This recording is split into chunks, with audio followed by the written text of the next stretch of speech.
Vincent is, you might say, famous on the Nostradamus programs on the History Channel. 22 million or more people have seen that. He's an academic historian and an esoteric historian. He's an expert on Nostradamus, Shakespeare, John Dee, and many things. Also the history of alchemy, and to some extent the Templars and the Hospitaliers. And his subject tonight has to do with alchemy, the Hospitaliers, the Templars, and Malta.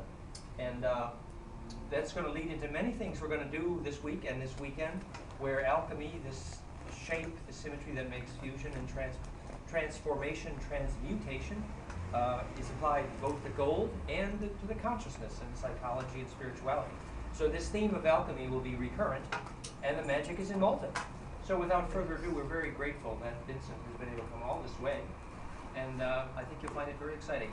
Vincent is an expert historian, so he can answer your questions as well. Thank you. Do I get to introduce Stan?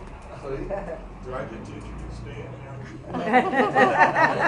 I would like you to switch off your mobiles, and some water is coming to you. Right? Oh, thank you. So we can start. I'll probably be fine. Well, the subject of my talk tonight, as advertised, is the alchemical secrets of the Knights of St. John of Jerusalem, Rhodes, Malta, Cyprus, let's see, where else? And to sort of even approach that topic, we have to kind of move around the edges first. And the first thing we sort of have to explain is alchemy. Now, alchemy, to most people, is this funny pseudoscience, a forerunner of chemistry, and all these guys puffing away, trying to turn lead into gold and not really knowing what they're doing. That's one aspect. And some people did know what they were doing, and that sort of physical transmutation of lead into gold is apparently possible. We'll talk about that a little bit more. But there are two other things that we can call alchemy, and they're all part of the same bundle of concepts. The second type of alchemy is personal transcendence, or personal transmutation. And that's something that's more notably discussed in Eastern tradition, like Tibetan Buddhism, where you find masters like Padmasambhava or Guru Rinpoche, who actually attained what is called a diamond body. That is, his plasma field, as Dan would say, became so coherent that he no longer had to die and could live forever, etc. So that sort of personal transmutation is one of the aspects. Then the third aspect is transmuting time and human society from the base metal of the Iron Age into a more perfect golden age. Now, these last two are not necessarily discussed together, and it's very rare to find all three of these aspects of alchemy grouped together. But we're all describing the same process, just from different perspectives and with different applications. So having said that, to sort of give you a little bit of a setup, let me say that what we're going to talk about tonight is a tale of two alchemists. You probably heard of a tale of two cities. Well, this is a tale of two alchemists. It's also a tale of two revolutions, the Hermetic Revolution in the 16th century and the French Revolution in the 18th century. Also the American Revolution, but we'll kind of jump over that. Now, these two revolutions are sort of like bookends that created the modern world that we live in at the moment. The first Hermetic Revolution was the first New Age movement in which science began and the toehold, the iron grip of the church began to slip. And then the French Revolution is sort of the end of the process in which all of the old social orders, from the church to the nobility to the feudal system, were dissolved, were sort of torn apart, you might say. So we can see these two revolutions as sort of bookends. And the two great figures in both of them are alchemists. The great figure in the Hermetic Revolution, at least in Central Europe, was a fellow by the name of Edward Kelly. Now, both of these two alchemists we're going to talk about were sort of known in their lifetime by their detractors as charlatans, scam artists, con artists, mountebanks, frauds, fakes, imposters, and generally all around people that you probably wouldn't want to invite to dinner. However, there is an old Sufi saying, and since we're on an island that speaks a variety of Arabic, we'll just go Sufi on you. There is an old Sufi saying that says you're not a saint unless 400 wise men have reviled you. So by that case, Kelly and our second alchemist, who we'll talk about in a moment, are definitely saints.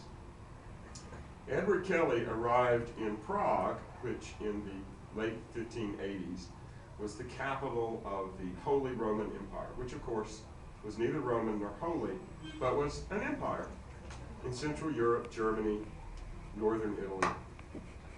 And they arrived in Prague because the emperor at that point, a fellow by the name of Rudolph II, was truly obsessed with all things magic, mysterious, and alchemical. Now, we'll have a look at Rudolph here. This is Rudolph.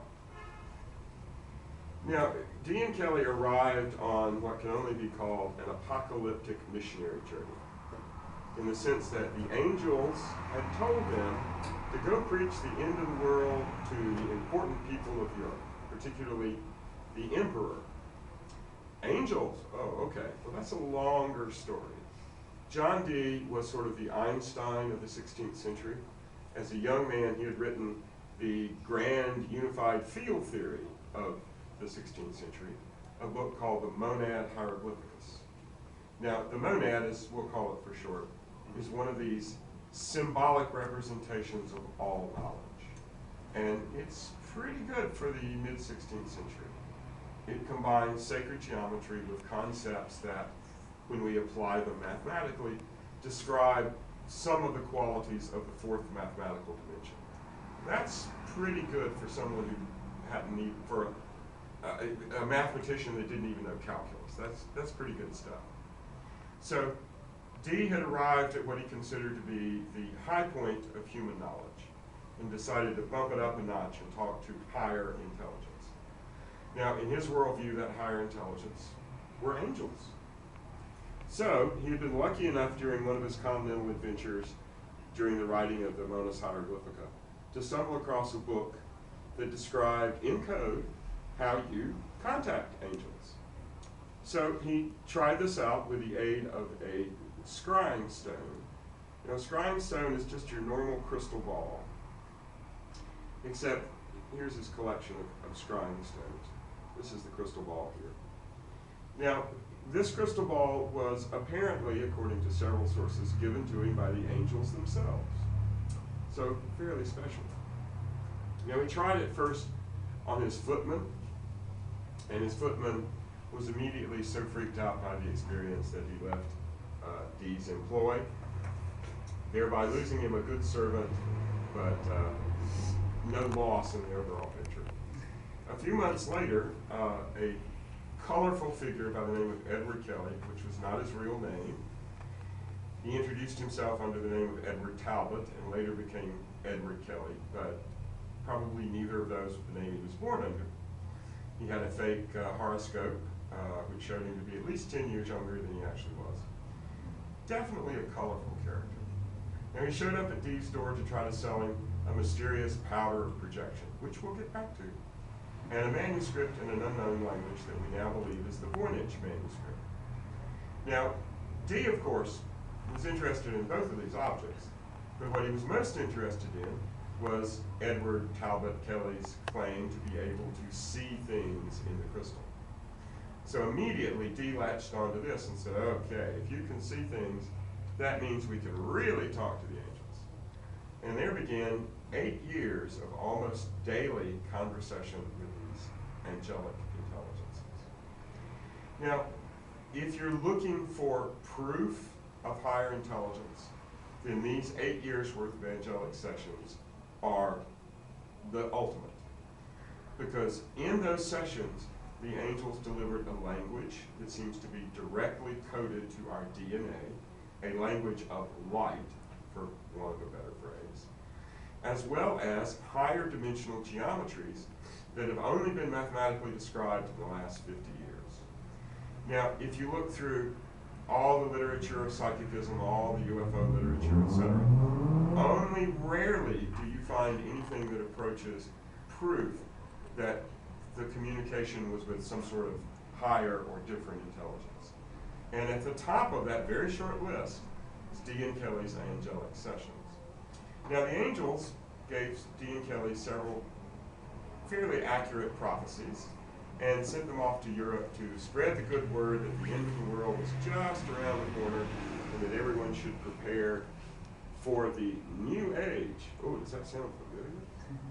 So off they go to Europe, and they didn't have much luck in Poland, although Dee, of course, ended up with lots of Kabbalistic manuscripts and books.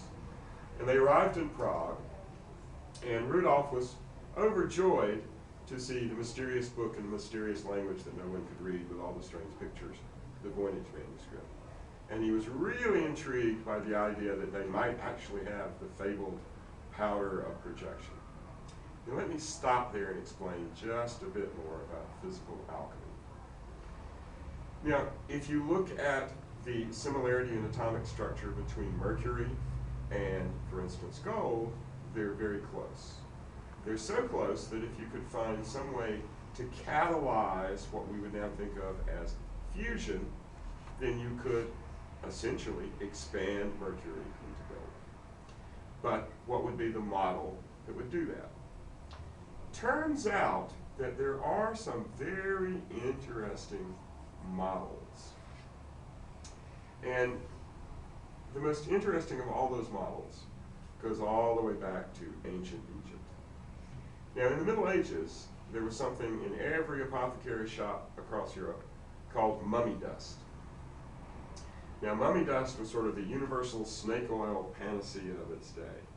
It was prescribed for everything. All of your troubles could be cured if you just simply had enough mummy dust. Well, it depends on when your mummy was mummified, how good your mummy dust was. Because the mummies from the pre-dynastic kingdoms and the Old Kingdom seemed to have a larger proportion of gold. And that gold was of a peculiar sort of monatomic quality that, taken in small doses, almost homeopathic doses, would have an effect on your immune system. So the question is, how did the ancient Egyptians stumble on the secret of transmutation? Now, turns out that, 20 million years ago or so, a large meteorite struck the desert west of what would become the Nile Valley. This meteorite vaporized a whole savanna in a shallow lake bed and turned it into a type of salt called natron. And it also left fragments like this of meteoritic glass. Now, 95% of all meteorites that strike the Earth are nickel iron, but 5% have a silica composition that we would call glass. And the glass is fused under tremendous heat and pressure as it comes through our atmosphere. Some of that glass, maybe 1% of that 5%, have heavy metals in them. Now, this particular piece of meteoritic glass from the western oasis in Egypt has beryllium in it, and that's why it's such a beautiful yellow color. Now, apparently, the beryllium and a very low yield gamma radiation, over time and with the proper electromagnetic and telluric alignments, and the proper focus of the priest maintaining the cult of the dead person, would produce this very interesting form of gold. The physical flesh of the mummy would begin to turn into mummy dust. And in that mummy dust would be little flakes of what we would now sort of describe as monatomic gold. Now, we don't really know for sure whether the ancient Egyptians knew enough to turn that particular piece of science into a large-scale alchemical process. But the very word alchemy, alchem, the black, points to Egypt, since Egypt was known as the land of the black along the Nile Valley and the red, the desert. So the very name alchemy harkens back to Egypt.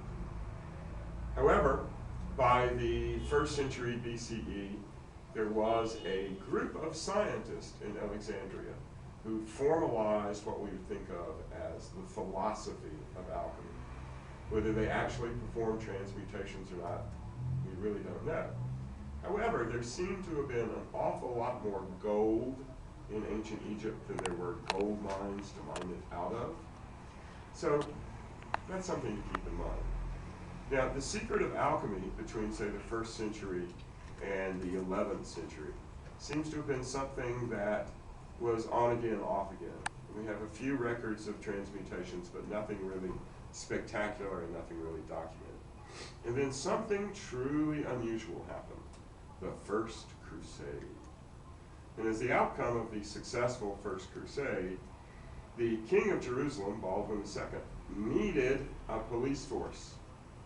And he turned to some local knights who were living on Mount Zion, who had been sent there 100 years before by the alchemical Pope Sylvester II as a chronicling order, an order to gather information and write down history. And apparently they were the only organized military force in Jerusalem other than the Crusaders themselves, most of whom had looted all they needed out of the fall of Jerusalem and were on their way home. So the largest group of dedicated knights became the militia of Christ, and in a few years, with an influx of people from Europe, they would become the Knights Templars. Now, the first things the Knights Templars did, even though they were charged with protecting the pilgrims, was to begin to dig like crazy under Solomon's temple.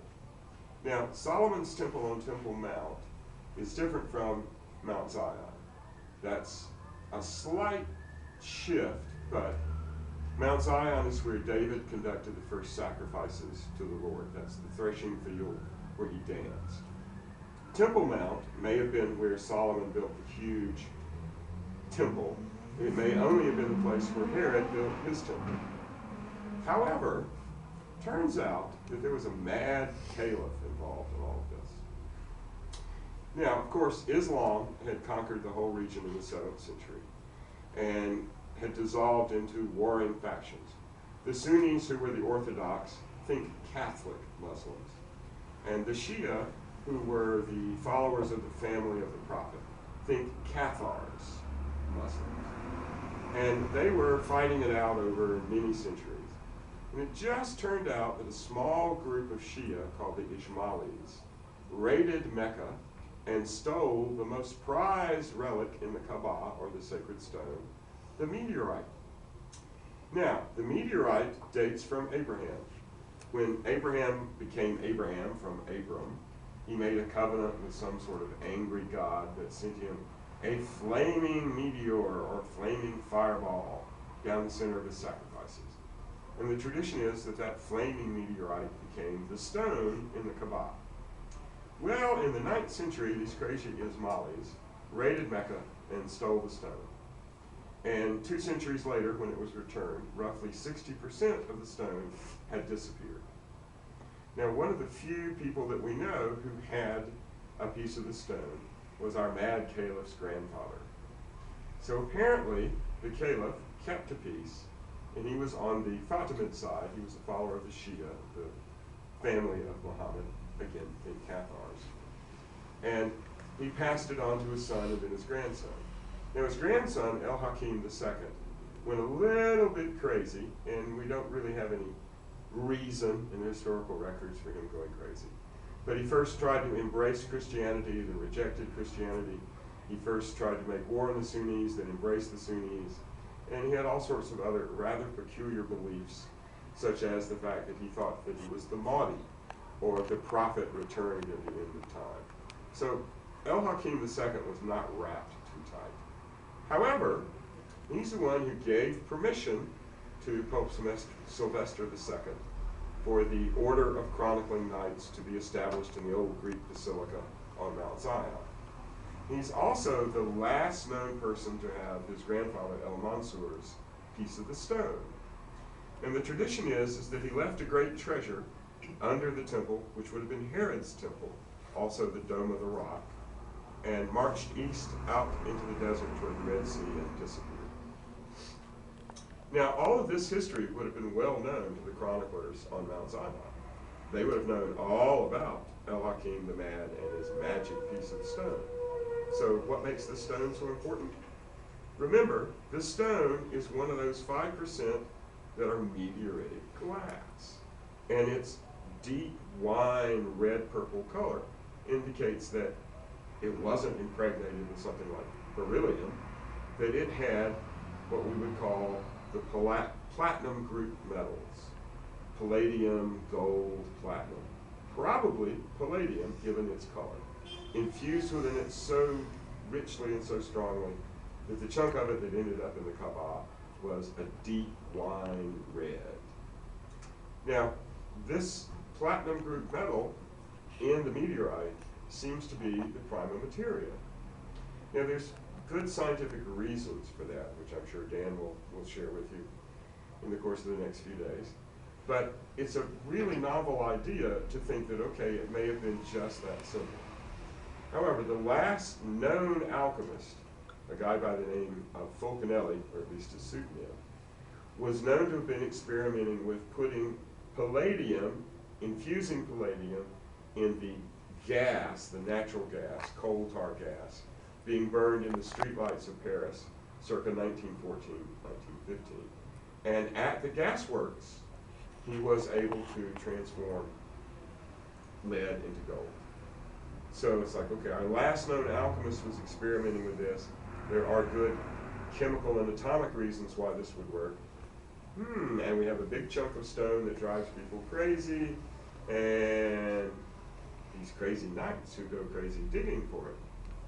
They dig for 10 or 15 years, they discover something, they take it back to Europe, they have the brightest minds, including the best Kabbalists they can find, examine it, and before you can say, hey presto, they are blackmailing the Pope into making them the official sort of policeman of the church. And they're also creating everything that we would now think of as banking and credit cards. In other words, if you were going on crusade, you could sell all your goods in England, deposit it in the temple would give you a coded message, and when you got to Palestine, you could hand that coded message to the guy at the temple, and he would give you gold. Where did the gold come from? If it's too dangerous for crusaders, huge armies of armed men, to carry gold from England to Palestine, then how did the gold get to Palestine? Puzzle. So it appears that the Templars had the secret, and that the secret was this meteoritic glass that could be prepared in a certain way to produce what was known as the powder of projection. And we can think of that as the catalyst that encourages base metals to jump an electron shell and become gold, or a perfect dodecahedral fractal structure. Fractal, in case Dan gets too excited to explain it, is an object, an idea, or an image that looks exactly the same, very, very large, and very, very small. There's a regular, repeatable pattern that encompasses all scales. The ratio remains the same, the scale changes. Okay? So, having this secret, the Templars proceeded to sort of rule Europe for 200 years. Oops, they lost the Holy Land. No problem, we'll just make more gold. Now they screwed up by performing a literal transmutation in front of witnesses that included the future Pope and the future King of France. Now these two rather nefarious individuals sort of colluded on the idea that, well, maybe the Templars are kind of passé, maybe they've outlived their usefulness, and oh, by the way, we could really use that gold. So, of course, the Templars were declared heretics, they were all arrested on Friday the 13th, and et cetera, et cetera, et cetera. Now, Jacques de Molay, the Grand Master of the Templars, when he was burned, said that the king and the Pope would both have to account for their deeds, and that they would be dead within a year. And they were. Now, the interesting point in our little twist here is that most of the Templar properties, Templar archives, Templar information, particularly in southern France, Provence, transferred directly to the Knights of St. John. Now, the Knights of St. John are one of the strange orders that cropped up in the follow-through of Sylvester II's chroniclers.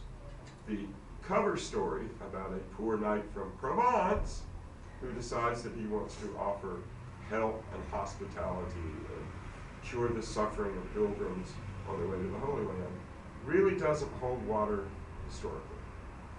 Yes, they were in the Holy Lands before the Crusades, and yes, during the more liberal period, say 50 years before the Crusades, they had open hospitals all across southern France and all across the Holy Land. But they don't seem to have originated in Provence with the cover story.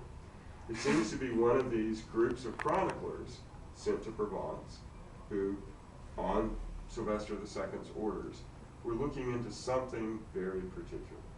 And what they were looking into is the whole idea of how do you survive? How do you create an elixir of everlasting life, for want of a better word? The healing panacea. And in fact, it's among the Knights of St. John that you find some of the earliest mention of our medieval mummy dust. Okay? So before the Crusades, they were already there. They would have been in contact with the chroniclers on Mount Zion. And after the Templars came crashing down, they became the repository of the Templar archives, and at least a small portion of, perhaps the most significant proportion of, the Templar's secrets. Now, how we know this brings us to the late 15th century, the late 1400s. And there was a very curious fellow by the name of George Ripley, who's an Englishman. Very bright Englishman and one of the earliest chemists. He claimed to have found documents from Roger Bacon that pointed him in the direction of the secrets of alchemy. Oh, and by the way, the direction in which those secrets of alchemy lay were to the island of Malta. So George Ripley was here in the late 15th century, had some sort of conversations, we don't know much about him and he left very little records, with the Grand Master of the Order of St. John, and came up with the main current of what in the next century would become the next verifiable stage in alchemical transmutation. Now, let's circle back to our charming con man, Edward Kelly. Edward Kelly's powder of projection, he claimed, came to him from Glastonbury Abbey, where George Ripley, who studied alchemy on Malta, had hidden it 50 years before. So, here's Edward Kelly. He's in Prague. He has the powder of projection. He thinks it's going to work. They put their neck on the line with Rudolph saying, okay, this is going to work. Guess what? Doesn't work. One of the problems with the powder of projection is that it's extremely volatile. You have to make sure that nothing touches it, or it will automatically start this catalytic process. So somewhere along the line between Ripley and Kelly, someone touched the powder of projection. And when it came around time to do something truly amazing in Prague, it wouldn't work. So here's where the story gets even more interesting. Turns out that Prague and the whole of Bohemia was formed by, can you guess it? A meteorite strike 120 million years ago. And guess what kind of meteorite it was? A silica-based glass meteorite. Has anybody ever seen any moldavite? That nice green. Ah, there's some people that even have it on. All right. Moldavite is one type of meteoritic glass that exploded to the east and southeast from the Prague explosion. Now, Bohemia itself is a ring of mountains thrown up by the huge meteorite crater. And Prague and its 7 hills are like the little crucible inside the bigger bowl. You'll see some of those in Dan's illustration. And Prague itself, the point of impact of this meteorite, is impregnated with meteoritic glass. The impact was so intense that the granite, the gneiss, the bedrock in Prague, melted into slag and reformed. So one of the later alchemists, Michael Meyer, drew pictures of all this in his Atlantis Fugens, and you can actually see one of these drawings in which the two philosophers are walking in Rudolph II's garden, and the philosopher's stone is in the tree, it's in the air, it's in the river, it's in the garden, it's under their feet, it's everywhere. And that's literally true in Prague, it's everywhere. Now, We don't really know how Edward Kelly stumbled onto the fact that Prague was formed by this meteorite strike. It was sort of a common myth. In fact, if you remember your Grail legends, the Parzival of Wolfram von Eichenbach describes the Grail as the great green stone that was pried loose from Lucifer's crown and fell to earth. Now, Wolfram, in his earlier days, was a mercenary knight for Ottokar II, who was the king of Bohemia, and actually spent a good deal of time in Prague, where he would have heard the green stone story, because it was the main legend of the early Primsilids, the dynasty of Ottokar. So we don't really know how that legend got transformed and given to Kelly, but somewhere along the line he discovered the secret. And the secret was, out of certain sands, out of certain glass, out of certain stones that contained this really weird kind of blue, ultraviolet radiant form of moldavite, you could create the primal material. So in December 1586, Kelly performed the first transmutation. And he was very careful, since he had had his ears chopped off for faking it 20 years or so before. He was very careful to make sure that he did it in front of witnesses, handed the crucible around, let everybody look at it as instruments, so there's no fakery involved. And sort of instantly, he became the superstar at the court of Rudolph II. Over the next 2 years, Kelly did 2 more transmutations in front of the court treasurer, the fellow who assayed the quality of gold, and one perhaps in front of Rudolph himself, although we can't quite be sure of that. So that makes 3 validated transmutations in the late 1580s. Now, just a brief sideline to this. Shakespeare was also along for the ride and was a witness to the December 1586 transmutation. You'll have to wait till my movie comes out in 2 years, then we can talk about the story, but that's just a teaser. Now, Kelly, of course, being such a superstar and having the ear of the emperor, got himself ennobled, became Sir Edward Kelly, got himself a title, and mines, houses, lots of property. Dee went back to England, and with Shakespeare's help, started the English theater and what we would think of as the glories of the Elizabethan age. Kelly stayed in Prague and founded the Hermetic Revolution and the Rosicrucians. Unfortunately, cherchez la femme, as the French say, Kelly had the bad luck to be involved with the Imperial Chancellor's wife, and he got caught at it and was forced into a duel with the Imperial Chancellor's henchman. And Fast Eddie, as he was known in those days, drew first and blew the henchman's head off. And the emperor had specifically prohibited dueling, so Kelly was thrown into prison, tortured on the rack. The records of his torture session are being put to the question, still exist. Fascinating reading. And he wouldn't tell him the secret.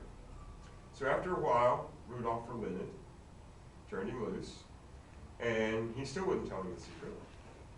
A couple of years went by, and he still wouldn't tell him the secret. So Rudolph threw him back into prison. This time, Kelly decided that he'd had enough of prison and tried to escape. His rope wasn't short enough, he fell, broke his right leg really badly, and they cut it off. So Rudolph relented again, turned him loose, but this time the chancellor really had it in for him. Stripped him of all his lands, all his property, and he went back to prison the second time, or the third time, if you count the first brief visit at the Prague Castle dungeons. He went back to prison in a little town called Most, and he still didn't like prison, so he tried to escape again, this time through the castle facilities, which overhung the moat. He slipped on the ooze, broke his left leg, they cut it off, and he died either from poison slipped in by his wife or just from his injuries.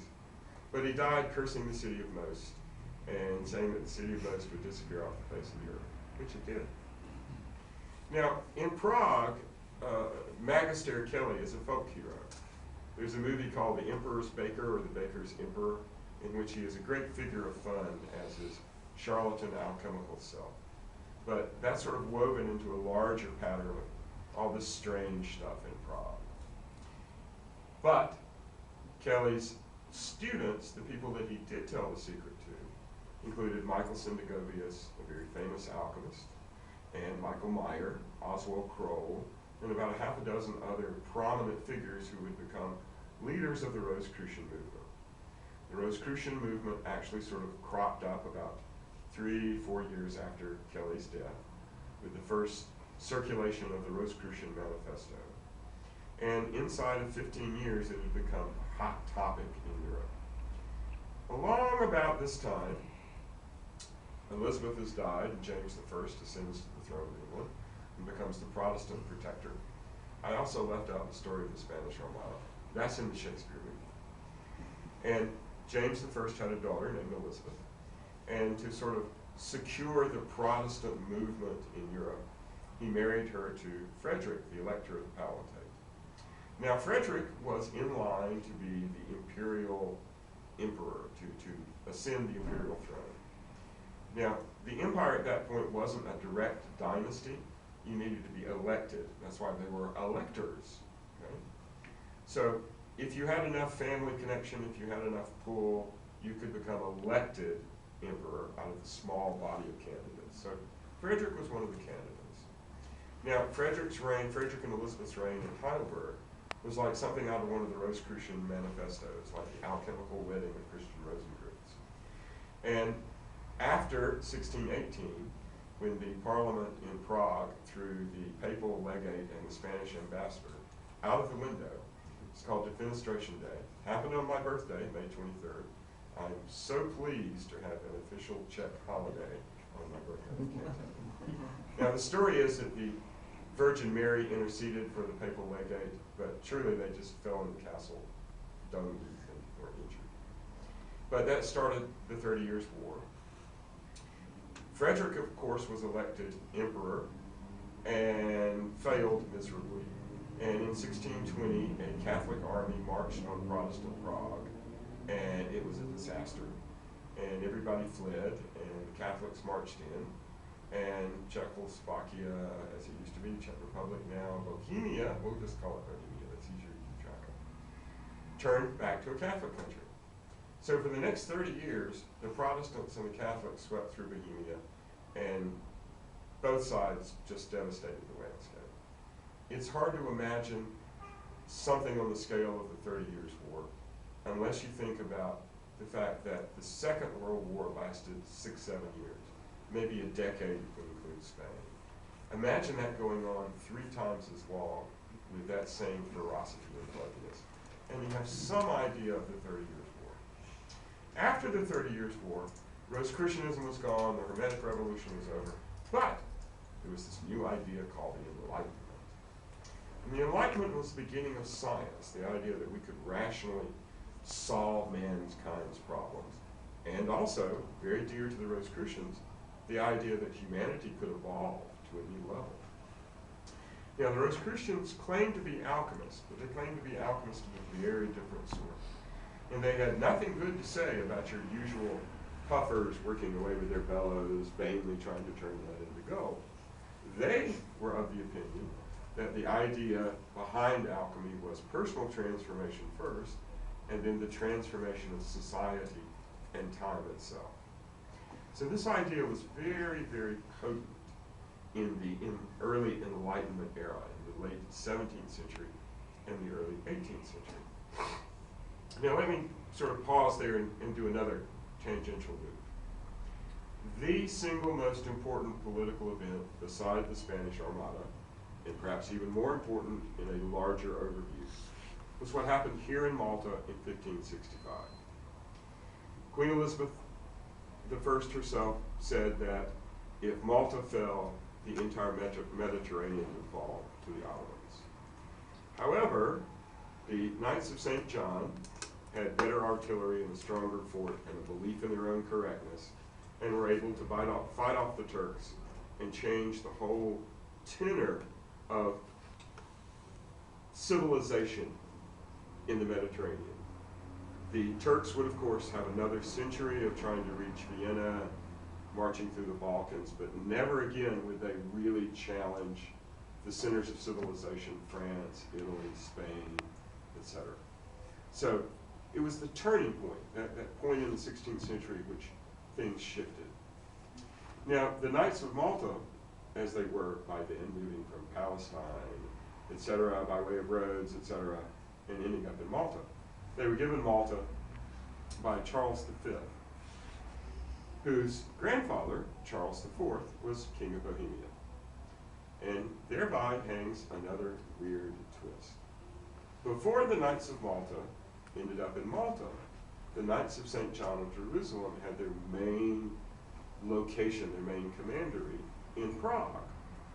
And to this day, they still have a Maltese church right across Stone Bridge, or Charles Bridge as we now call it. And this commandery, which I'll show you a picture of, was the reason why all the alchemists started coming to Prague as early as the 14th century, the 1300s.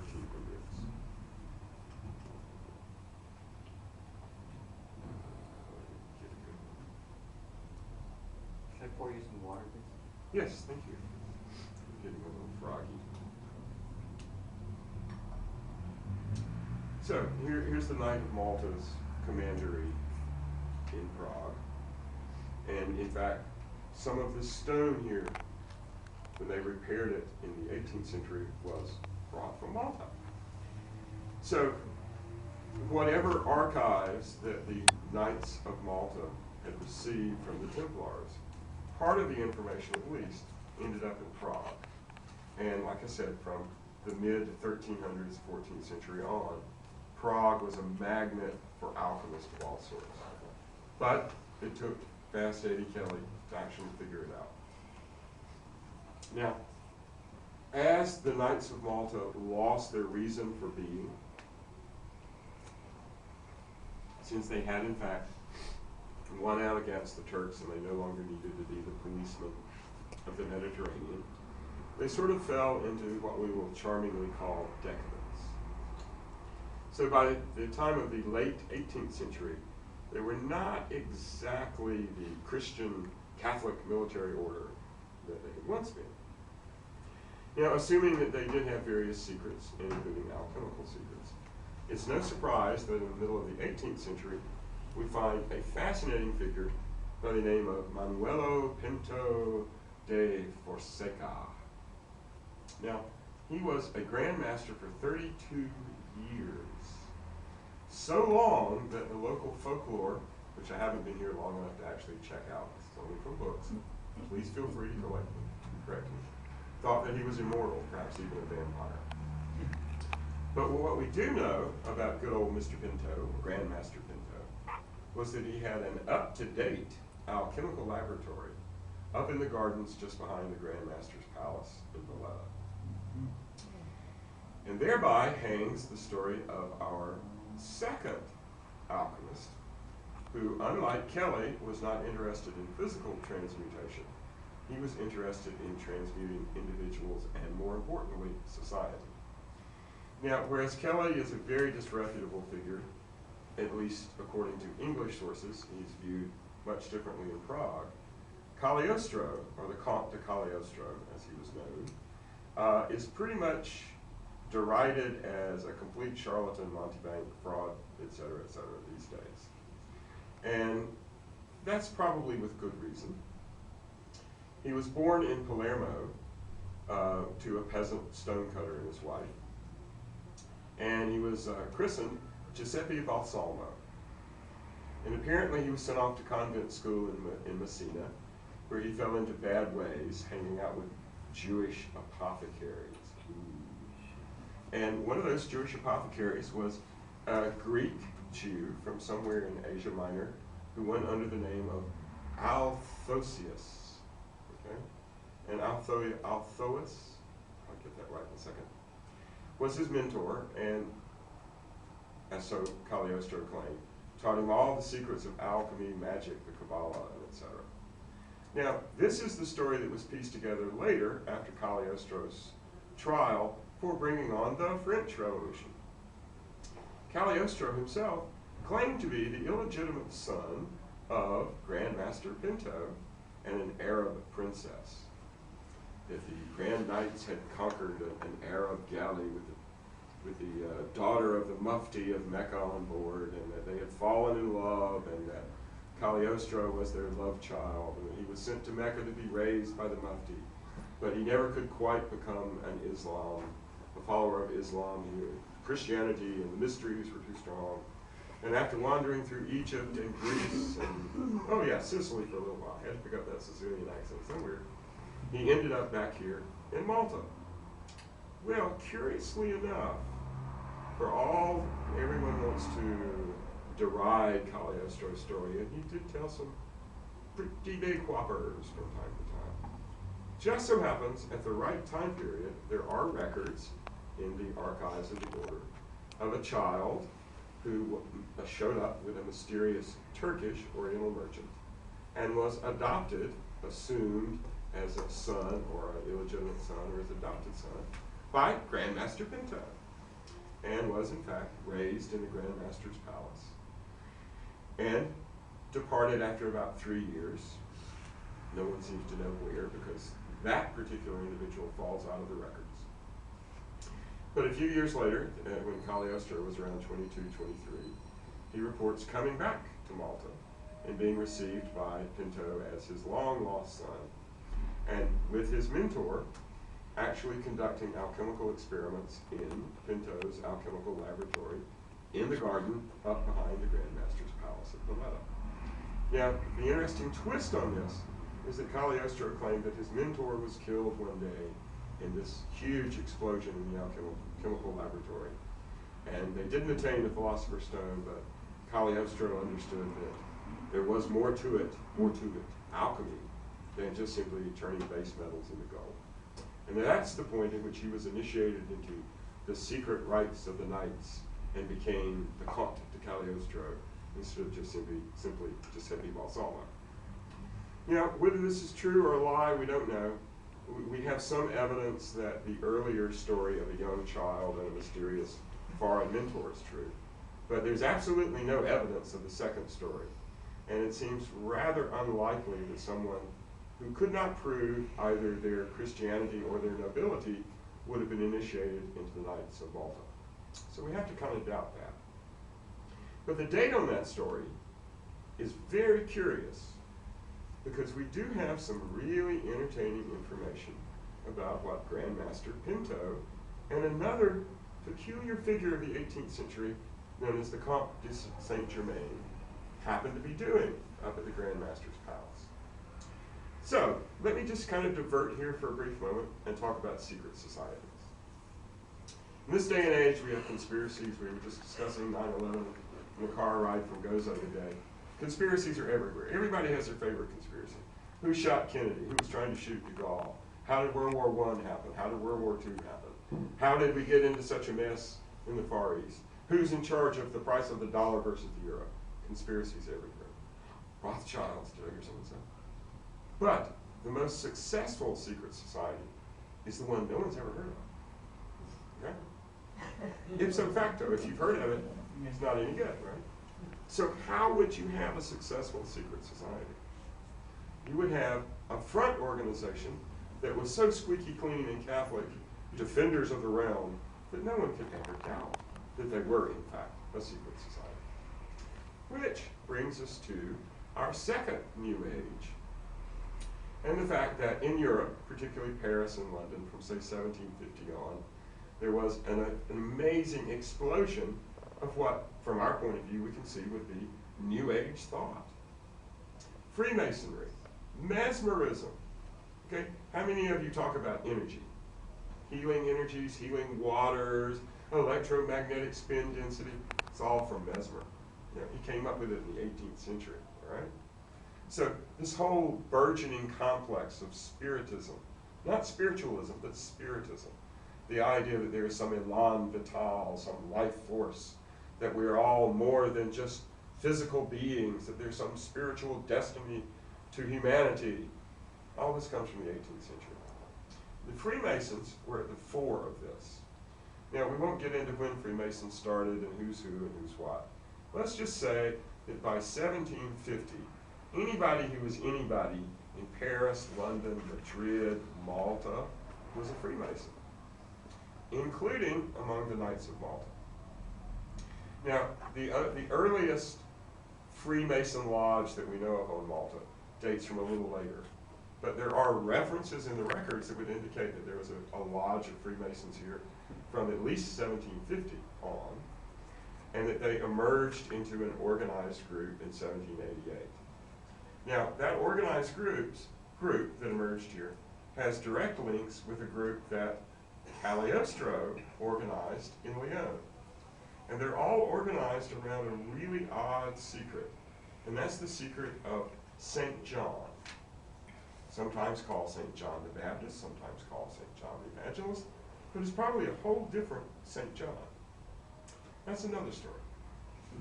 Now, inside this secret society out in the open, like the Knights of Malta, Freemasonry and these New Age ideas began to percolate. And remember, the Grand Master himself has an alchemical laboratory right out behind the palace. In the rules of the Order of the Knights of St. John, alchemy and any magical spiritual practice other than that allowed by the church is strictly forbidden on the pain of death. That didn't slow any of them down. Other things were prohibited on pain of death, and that didn't slow them down either. Some of our best descriptions from the 18th century from travelers describe Malta as a pretty odd place in which the knights lorded it over the local nobility, pleasure gardens, wine, women, and song. The harbor master would direct you to the great bordellos as soon as you landed. Very interesting Christian stronghold.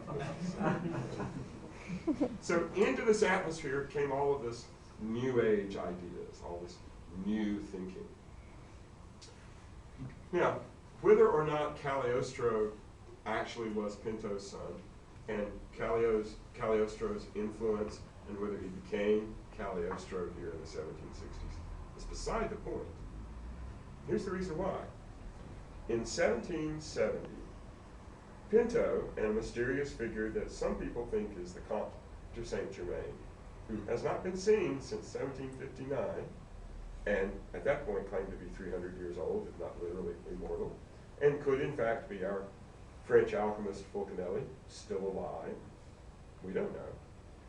Pinto and the Saint-Germain organized the secret society to end all secret societies inside the Knights of St. John. They chose 23 candidates from all 8 commanderies and Oriental countries to be part of the group. And the group was initiated, Grand Master's Palace. And their connections in the future would include a variety of Masonic and other groups, including the Illuminati. Now, the Illuminati were formed to sort of fight the secret society of the Knights of St. John. Weishaupt apparently heard of Pinto's secret society, and since he couldn't join, he decided he would create his own order and wreak havoc, which that came to a very, how should we say, sensational end within a few years. But the Masonic groups that spun off from this 1770 meeting of 23 candidates up the hill at Valletta at the Grand Master's Palace produced the groups of Masonry, the groups of Masonic lodges that included both George Washington, Ben Franklin, Voltaire, let me see if I've got everybody, Cornwallis on the British side, the Lafayette, the Prince d'Orléans, and a variety, Comte de Mirabeau, and a variety of French nobility that would later become the leaders of the French Revolution. Now, one of the mysteries is how Napoleon could just sail into the harbor up there and wave his hanky and have the toughest fortress in the Mediterranean go, whoa, we give in. Well, it was due to the fact that the knights at that point, this was 1798, were completely infiltrated by these Masonic lodges that grew out of the secret society of 23 founded by Pinto. And at that point, Napoleon hadn't become the emperor. He hadn't betrayed the revolution. He was the great leader of the revolution. Liberty, fraternity, equality. Wow, that was pretty heady stuff. Some of the earlier tourists who visited Malta reported on how repressive the regime was, how the knights oppressed the local nobility, how the Catholic Church oppressed anybody they could get their hands on, and how the whole idea of freedom and human dignity was really a rare idea on Malta in that situation. So, wholeheartedly, they embraced the French Revolution, which means that, oh yeah, nappy, come on ashore. Oops. Napoleon's idea of spreading the revolution was to gather up everything of value on the island, melt it down, and pay for his ships, arms, horses, and cannons to conquer Egypt. You know, 6 days, he sails away, totally changes Malta forever. The Knights are no longer a sovereign state. They are French territory now, except the French could care less. They have their own problems over the next 15 or 20 years. Oh, and guess what? In the midst of all this turmoil, here come the British. And we have a whole new regime and a whole new situation happening. Let's jump back to Cagliostro for a second. Whatever Cagliostro learned, whether or not he was Pinto's illegitimate son, he was privy to the secret society.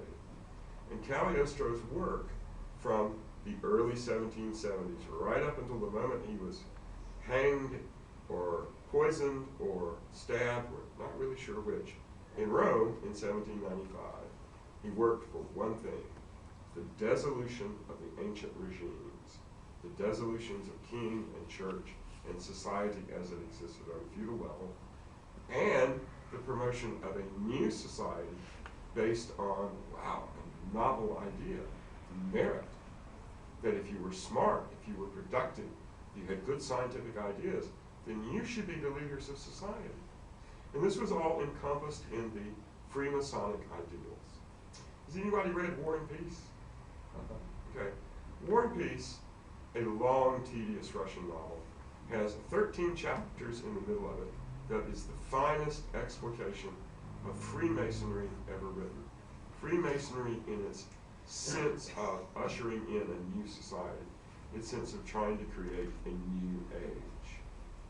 Now, of course, Napoleon is the backdrop of that invasion of Russia, and that's the end of the story. Before Napoleon, and the reason why Napoleon was able to become Napoleon, was the fact that just knocking off the old kings wasn't enough. That in that vacuum that resulted from the fall of the King of France, etc., stepped in a whole new element. And that element was so new that we're only now beginning to understand what that means in terms of revolution. Whenever you have an overturning of an entrenched social order with no good alternative presented, then extremists, both of future extremists, we want to change everything radically, and counter extremists of we want to change everything back, clash head to head. And this is what happened in the disaster called the French Revolution. And the result of that clashing head to head was Napoleon, a very clever man who took advantage of the confusion and essentially made himself emperor. When Napoleon fell apart, could not maintain his empire, everything reverted back to the old order. And that lasted a few more years. And you had the Revolution of 1848, and that fell apart. Then that sort of stabilized for a while, and then you had the rise of the German state in the 1870s. Europe reshuffled again. You had World War I, it reshuffled again. You had World War II, it reshuffled again. Now we have Americans. And now you sort of have the present. Along the way, we had the Russian Revolution, which was sort of an outgrowth in a very strange way of both the French Revolution and the revolutions of 1848, which Marx was a witness to. And the Russian Revolution proved the dictum again, that just simply overthrowing the old order without having something coherent put in its place allows the extremists in both directions to fight for control and the most brutal, strongest, ruthless of those ideologies will always win out. So, the moral to the story is that we're in the midst of one of these new age transformations at the moment. Everyone can see that the society, the civilization that we built up around us is going through one of these sea changes, one of these tidal waves of change. But no one has a good idea of what we should do if and when all of this falls apart.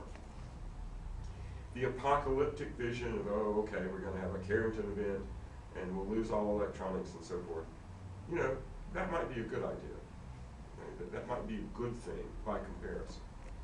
By comparison, as the new age takes hold, as we are forced into a new way of thinking, the extremists are fighting it out.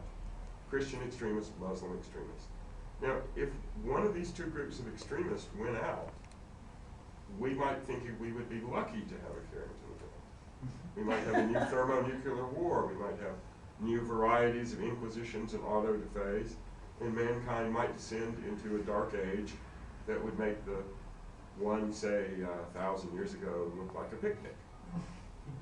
Now, I want to be hopeful.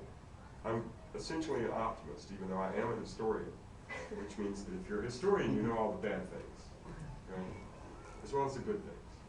But we have to be mindful of the fact that as we have this revolution in consciousness, this revolution in technology, that there has to be planning, there has to be an idea that reaches a common middle ground so the extremists don't have a way to take control.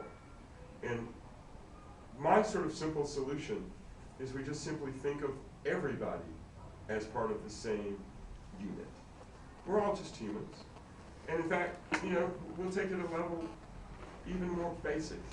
We're all just monkeys too smart for our own good, right? We're all just muddling through. We're all just trying to get by. And essentially, every smart monkey on the planet wants the same thing. You know, if I ask each of you individually, what would you want? Oh, well, you know, a peaceful life, a way to do some useful work, see my family grow up, decent food. Okay, that sounds good. Let's do that. Right? And perhaps that's the point of these various revolutions, is that we're trying to find that middle ground so that we don't have another 30 years war, so we don't have another French Revolution, Russian Revolution, World War II, etc. Because we are in that moment of maximum change. It's changing so fast that we don't even have any real way to keep up with it. So I have no idea how long I've talked. Is that, have we hit 2 hours yet? No, one hour. An hour. 80. An hour? Wow, I'm talking fast. Take somewhere. And questions, perhaps? Sure. Yes. What do you think about the whole transhumanism movement and the idea that we should be going off planet and this type of thing, that our destiny is in the stars, etc. Did you ever see the movie Independence Day? Yeah. Well, that's what will happen when we go off planet if we don't solve the problems here. We'll just be the same sort of predators we've always been. I mean, look what happened to South America. Same thing. We either solve it here or we really don't deserve to go anywhere else. But don't you think without a vision, the people perish? They have to have some kind of long-range vision to work toward, rather than just simply, you know, I want to take care of myself and my own family. You have to kind of bump out the responsibility to reach other people. What's wrong with I want to take care of myself and my own family? Nothing wrong with that. And I want to take care of everybody else's. But you take care of everybody else too. In other words. So you need a bigger vision than just taking care of oneself. And isn't the bigger vision simply to stop wars, stop fighting over beliefs, stop fighting over resources, and cooperate? I mean, that's a pretty good vision to me. In other words, there's no point in trying to go off planet if we can't solve the planets here.